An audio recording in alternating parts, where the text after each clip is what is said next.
Welcome back to the Body for Minds podcast, where ambitious mums learn to reconnect with themselves, lead with clarity, and move through life with more ease in their bodies.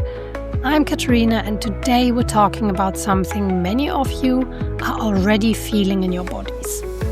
Why irritation and anger show up so much faster in December, and what your body is actually trying to tell you.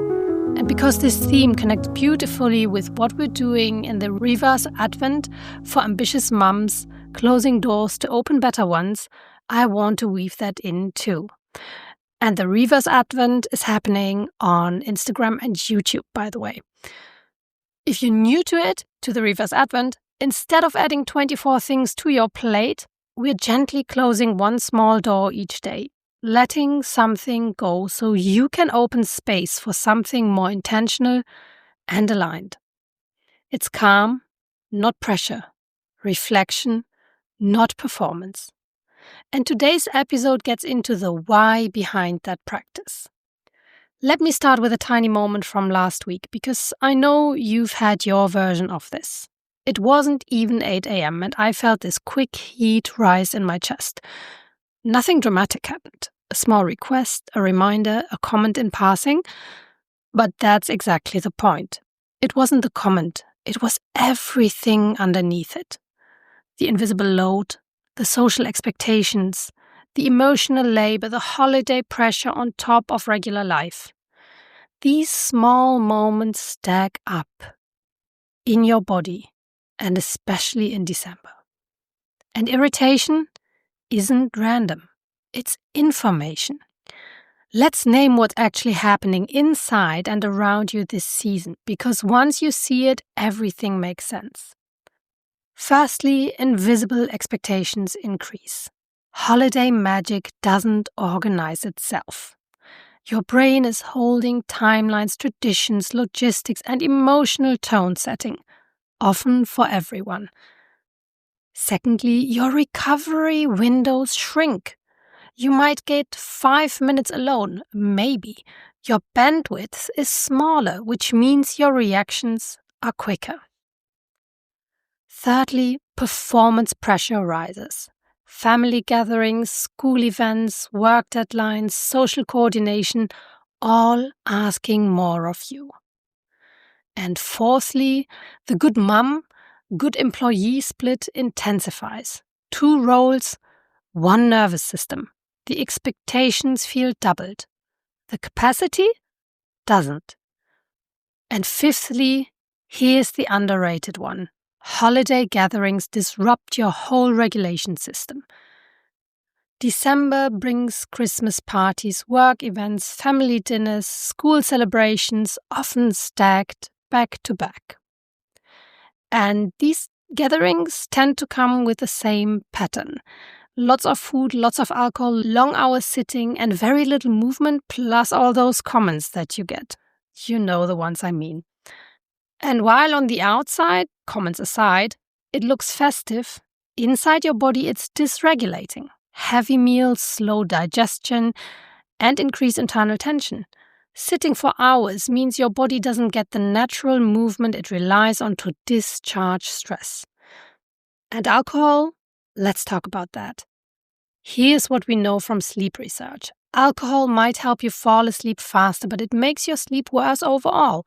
It reduces REM sleep, the stage responsible for emotional balance, memory processing, and mood regulation. And in the second half of the night, your sleep becomes lighter, more fragmented, easier to wake from. So you wake up less restored, even if you slept through the night.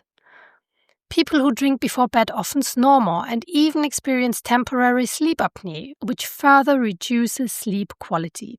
And this isn't about heavy drinking. Even moderate alcohol intake can disrupt your sleep cycles. Less REM sleep means less emotional buffer the next day. So you wake up more sensitive, less patient, and more easily overwhelmed. So when irritation hits quickly, it's not mysterious. Your nervous system is starting at a deficit. And this is, of course, not to say that you shouldn't drink. We all need to make that decision for ourselves, and how much we drink, of course. But it is simply part of the full picture of what is adding up at this time of year to make you more irritable than other times of the year. But what are hot emotions actually when we think about a body-first approach? So anger, what does anger do in your body? It is mobilizing energy. It's basically getting ready for fight or flight. Your body is saying something is too much, too fast, or crossing a boundary. I feel threatened. And then irritation, that's kind of the early whisper of that same mechanism. It's kind of, I'm not sure this is a safe environment. I might have to mobilize energy soon. And then there's guilt. And guilt is a social repair signal. But it's not proof you failed. And many moms interpret guilt as failure because of what we've learned it means to be a good mom. So let's name that next. The good mom script is the silent, inherited checklist handed to mothers long before they even become parents. And it includes things like always being patient, staying graceful, calm, and composed no matter what's happening inside and outside, of course.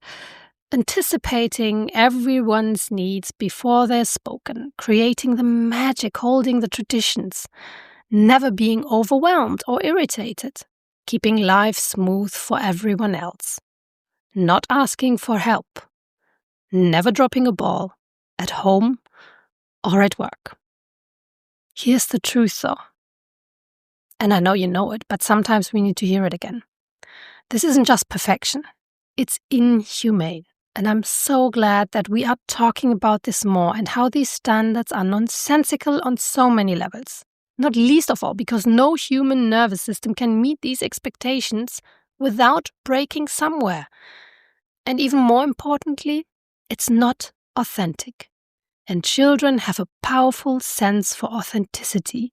They can feel when we're stretched, suppressing, masking, or pretending to be fine. What they crave and what builds true connection and trust is authentic presence, not performance. When we perform the good mom script, they don't get us. They get a polished version that's emotionally unavailable. And you know what? It makes it even harder to attain the standards we've been told to strive for. So striving for those very standards makes them even less attainable. And we gotta let that sink in. Really let it sink in.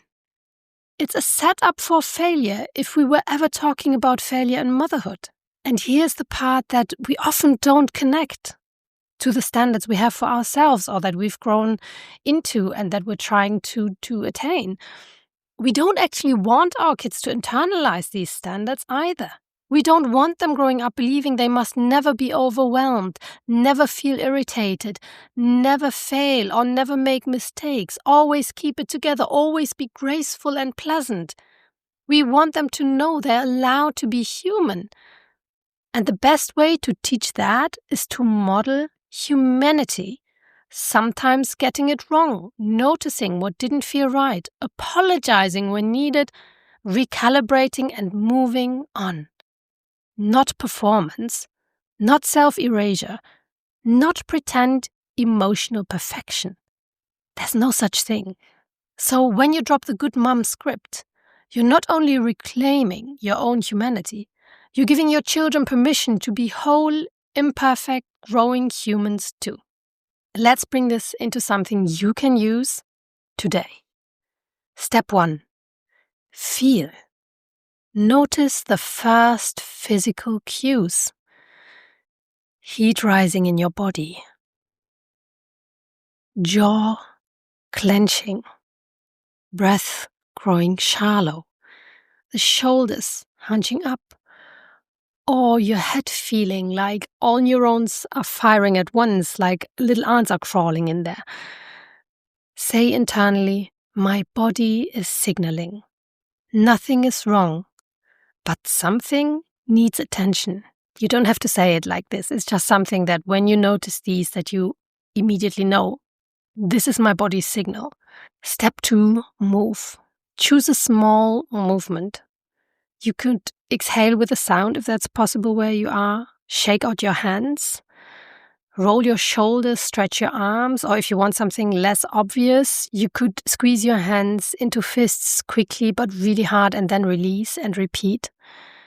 Because this tells your body, I hear you. I know something is happening. I know you need a release. Oh, you need my attention. And step 3 is ask. Ask yourself, what is too much right now? And not what's wrong with me, or how do I fix everything? Or why am I always so irritated? I don't want to be like that. Just ask what is too much in this exact moment.